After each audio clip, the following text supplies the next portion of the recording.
You give up on that. When you realize that you've already done the calling, you've already done the asking, that's not the problem. You've asked, step 1 has happened, and step 2 has happened too. You've asked and it is given. It has been given. It is vibrationally done. And sometimes you say, often you say, well, big deal with the vibrational doneness, because it's not done until I can spend it, okay? It's not done until I can lick it. I want the manifestation of it. I want the reality of it. And we say, we want that for you too, because that's the confirmation of your perfect alignment. But meanwhile, there are a lot of things that are coming into beingness that you could be taking enormous pleasure from if you would allow yourself to understand the process of creation. So step 1 is contrast causes you to ask for it, and when you do, you launch a rocket of desire that is a little foreign to you because it was born out of your awareness of contrast, often out of your clear awareness of what you don't want. When you know what you don't want, you always know more clearly what you do want, don't you? So you have this request that has been going and going and going and going. In fact, your vortex had a pretty good thing going before you even came into this physical body. And now you're here in this physical body, you are adding to that vortex all day, every day, and you have amassed a veritable fortune of well-being, abundance on all levels, vibrationally here for you. And Source, that larger part of you, that part of you that was you before you came into this physical body, that is you even though you're in this physical body, that other vibrational part of you, who is always collecting the best of that which you've become and holding the vibrational light of that, holding it steady so that you can feel your way to it. That non-physical part of you stands in your vortex in complete vibrational alignment, already having become the full vibrational fruition of everything that you've been asking for. In other words, there is a part of you who stands as the culmination of all that you have lived, who is beaming a signal to you all day, every day, that you can feel your resonance with or not. When you feel eager, you're right there in alignment.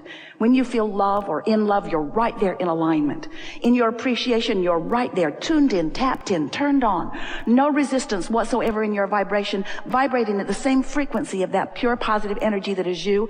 And in that beingness, as you are looking into your world, fully enveloped with that source energy, you are then seeing the world through the eyes of Source, and everyone who stands as the object of your attention benefits by your connection to this Source energy. It's exactly the way you knew you would be. Not in every moment, because you said, I'll go forth and I'll explore contrast. I don't want a feathered nest. I don't want someone else figuring it all out for me.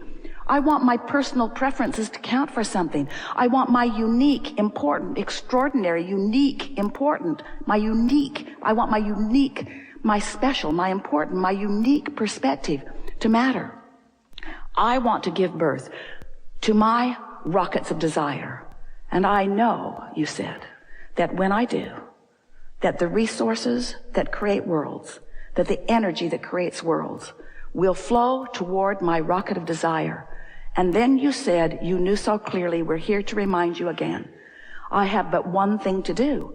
Once I've done the natural, inevitable, can't stop doing it all day, every day, launching of desire. And once Source has done what it always does, come into full vibrational alignment with what I've become part, then you said, my part will be the allowing part. I will practice the art of allowing. I will get so good at allowing. I will feel my way to it because I will understand that my emotions tell me aligned, resisted, allowing, not, tuned in, tapped in, turned on, not. In other words, you can tell by the way you feel what your in this moment proximity is to the Source within you. So once you show yourself actively your own guidance, once you stand in any moment in time and you say, here I am, and Source, I know you have an opinion about this child that I'm looking at, and you feel yourself welled up with appreciation, you can feel that your opinion, your approach, your perception right here, right now is so in sync with the Source within you that you are full of the completion of that which is Source. That's what positive emotion is. The better you feel, the more you are completing or allowing the extension of Source right here and now in this moment in time. And the worse you feel, the more your desire to be that is, but the more you are disallowing it, you see. And there are people maybe clamoring around saying, hey, life isn't good, life isn't good, life isn't good, life isn't good. But I don't hear them. I'm not in the vibrational vicinity of them. I'm living pure positive energy. I'm living life in the way that I came forth to live and standing as example of well-being to others. And when others come into my experience, maybe they were born into my family, maybe I was born to them, maybe I married one of them, maybe I go to school with one of them, somebody's clamoring in a vibration that doesn't feel so good. They're saying, hey, you, what have you got your head in the clouds? What are you so happy about? You should be down here with us, living life in the reality that we all live. You should be sifting and sorting through the stuff of life, and you should be perceiving life more as we perceive it. And we say, you can't perceive other than you perceive. And when you tune yourself to the frequencies of well-being, well-being is what will be revealed to you everywhere you go. If we were standing in your physical shoes, we would no longer sift and sort the piles of manifestation.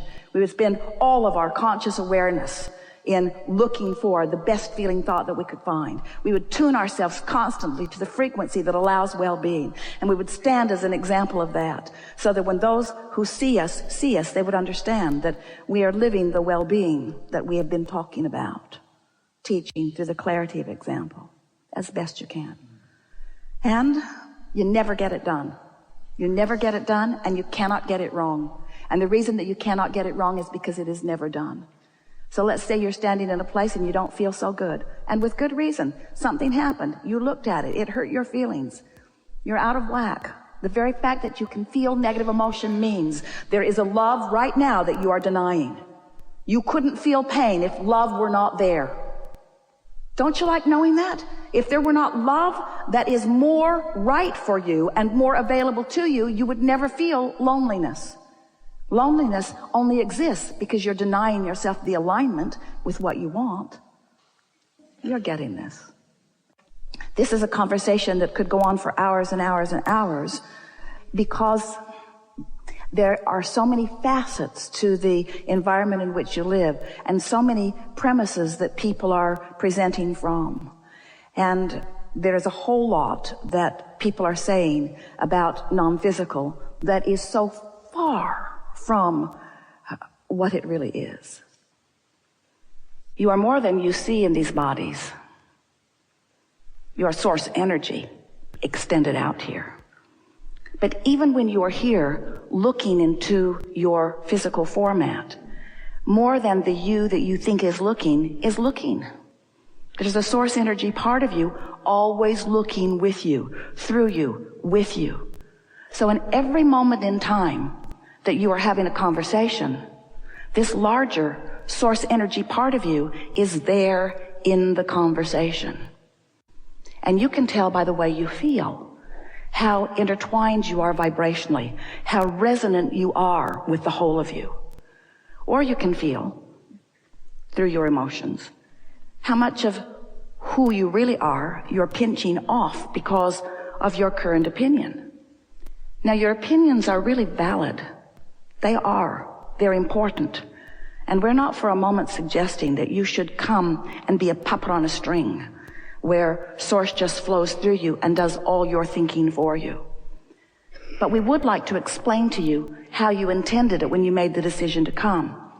And as you decide to deliberately apply your awareness that you are a vibrational being, that you are an extension of source energy, the source energy is flowing to you and through you at all times, that you have guidance within you that lets you know how much of that you are allowing in any moment or how much of that you are resisting.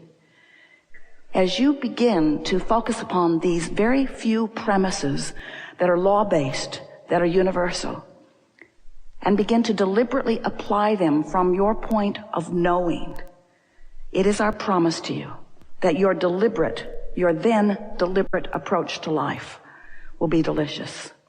And you will never again be confused about how things are coming to you. You won't be confused about your life, and you won't be confused about anybody else's life. And you won't be asking law of attraction or anything else to be an arbitrary judge of you and everyone else. You won't be asking the impossible things that so many humans are asking, which is, let's just bang around together And let's manifest all over the place, wanted and unwanted, and then let's find some judge who is standing outside of us to evaluate the rightness or the wrongness of our behavior or of our creation or of our attraction, and then we will try to mimic whatever the Great One decides is the right way to live. And we say nothing like that is anything close to what you knew when you made the decision to come into this time-space reality. Because you knew that you are source energy, and you knew that you would be coming forth into a variety of contrast that would stimulate within you a constant new awareness of improvement. New desire would be born all day, every day within you. We call that step one of this creative process. Contrast causes you to ask. You can't stop it, don't try. Every moment of the day, there is something new that is occurring to you that would be an improved condition. That's what the evolution of all species is about. And when you go with the flow of that, rather than bucking the idea of it, things will begin getting easier for you immediately. You can't stop becoming. So step one causes you to ask all day, every day. When you get into a sleeping room that does not have enough closets, it makes you ask for more closets. Now, they're not going to show up today, not in most cases, but your asking puts that request into what we are calling a vibrational reality. This vibrational reality, this vortex of vibration. Our human friends sometimes do not like our depiction of this vibrational reality because it's vibrational, and unless you are in the frequency of it, you can't translate it into reality. It's a vibrational reality, so it's a future manifestation for you. And we love you very much, but you are rather, we love you very much, impatient. We love you very much about those future manifestations. You sort of kind of want things that you want, and you want them now. Because in many cases, the reason you want them is because you believe you will feel better in the having of it. In other words, if I had that now, then I would feel good. But since I don't have it, I don't feel so good, and I'm justified in not feeling so good because I don't have this thing that I want. And so I'm going to stand in this place of not feeling so good because I want that thing that I do not have, and I think that someone should make it available to me, even though I'm offering a vibration that prevents it from coming to me. Someone should call someone. Someone should call someone. There should be someone somewhere powerful enough to make it all right for me, even though I'm offering a vibration that prevents it from coming. Still, someone should call someone. There are a lot of realities that are being lived in this physical time-space reality, and there are not two of you who are perceiving identically. So what humans are commonly doing with each other is that you yearn so much, you do. You yearn for someone to understand your perspective. And we want you to cut that out, because very often you are training yourself away from your own guidance system. You're training yourself away from your own expansion. And the more life causes you to expand, and the more you train yourself away from that expansion, the more uncomfortable you feel. And so let us say this to you. We have never seen any of you pick up anything that has been written, created, produced by any other human that was in every case a perfect vibrational match to you and what's in your vortex.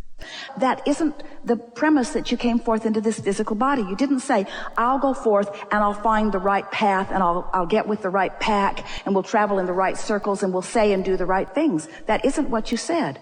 You said, I'll go forth and I'll mix it up, and I will come to my individual awarenesses, because you have become who you've become before you came into this physical body. There was already plenty in your vortex that lets you know who you are. You are a lover. You were when you got here. And the first day that you found a reason to hate someone, you felt the discord of that hate.